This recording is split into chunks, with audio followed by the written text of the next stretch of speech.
Hey everybody, I hope that you all had a great week. As always, I'm here with an update on what's gone on in Washington, D.C. over the past couple of days, so let's get started with all of it. First up, for any animal lover like myself, of course, maybe you've seen in some of the videos, I have my German Shepherd Halo.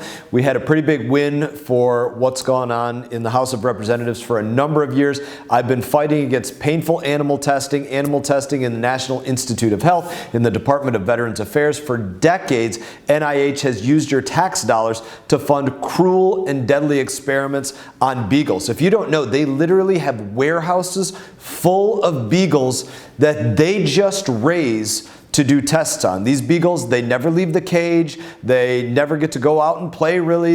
Even after the testing is over, for the most part, they don't get to go and live their lives and enjoy their lives after that. They're largely euthanized immediately after. It's been a big problem. We've been trying to bring this to an end for years, for multiple administrations, and we've had a number of successes on this front, but taxpayers and pet owners have been forced to pay for NIH abuse, with dogs being put through hell. And finally, this is something that we've been able to bring to an end. Just torture for these poor animals is what's taken place, but thanks to President Trump's leadership, we are finally closing the door on animal testing. It was reported this week that the last lab is being shut down for good after the administration announced their investigation into these experiments. It is long overdue. It is a major victory, and I just want to thank President Trump for his work on this, his administration for their work on this, on an issue that we've been fighting on for so long, for finally bringing this to closure. I'm going to work to make sure that this is not just brought to closure with the National Institute of Health, but in every other place that it may still be lurking somewhere. We're going to make sure that it's not lurking anywhere like the Department of Veterans Affairs or other places. Switching gears, I introduced a new piece of legislation this week called the Gaining a Meaningful Experience from Service Act, or as I like to call it, the GAMES Act. Now, as many of you may know, or maybe you don't know, the Department of Defense hosts an event called the Warrior Games every year, which provides wounded veterans exposure during their rehabilitation to sports that are modified to allow anybody to participate, especially those with disabilities.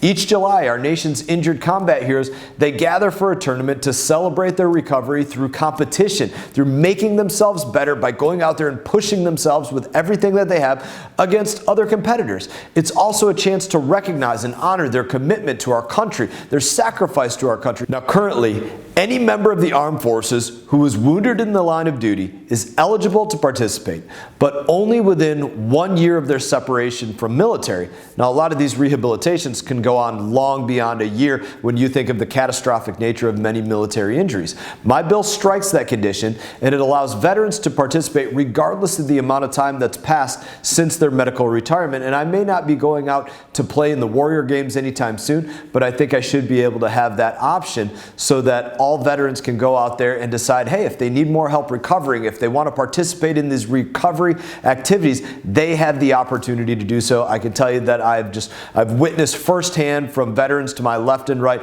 what kind of an impact this has on their life, on their quality of life, on their recovery, so that they can get out there, get back to work, get back to participating with their families. And a lot of that recovery takes place through sports and athletics, and just making themselves stronger, more resilient, and showing themselves that they still have the capabilities that maybe they questioned in one part.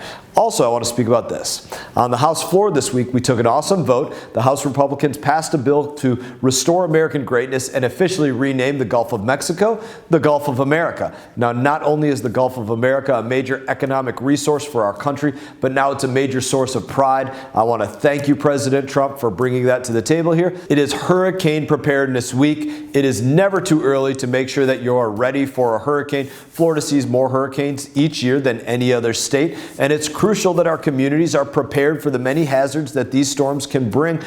Here are some of the quick tips to keep in mind as we approach hurricane season. Create that necessities kit, batteries, food, water, blankets, flashlights, things like that that you may need. Make sure that you keep important documents in waterproof cases. This includes birth certificates, passports, social security cards. If you're able, arm your home with hurricane-proof doors, windows, shutters, garage doors. Ensure that your car is equipped by having up-to-date tires, oil, oil, charged batteries, full tanks of gas, extra gas tanks if that's what you need, generators for your home if that's something that you want to have there because you plan to not necessarily traverse to other places. Lastly, have a family evacuation and preparedness plan.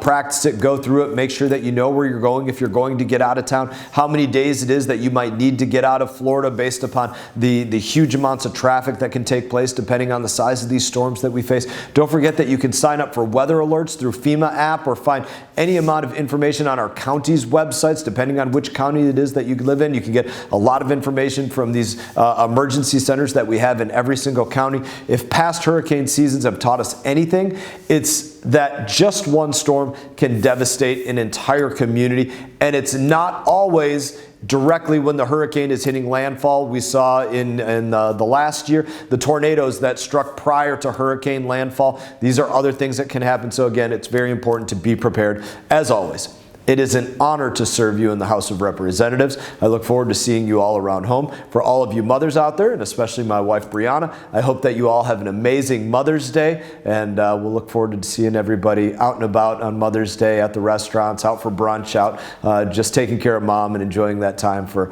that lady in our life that does so much. And I can say, for Brianna, she takes care of me, takes care of Magnum, Maverick, Madeline, Major, takes care of everything around the house, just makes every single day of life a better day of life for all of us. And I say this as a true story, especially for our youngest son, Major, the amount of times that he says Mom in a day, I wish that I could give him 10, 20 push-ups for every single time that he does it, because he would be the strongest child known to man for the amount of times that he says it. And so for all those moms out there, we know how many times that your name, not necessarily your name, but your title is called, your name and your title is called repeatedly because we rely on you that much. And so for all of you mothers, again, Brianna and all of you, thank you for everything that you do, and I hope you have a great Mother's Day, great weekend. You all take care. Hey everyone, thank you for watching this video. If you enjoyed the video, please click like and subscribe. I will be back on YouTube with more exclusive content, so stay tuned.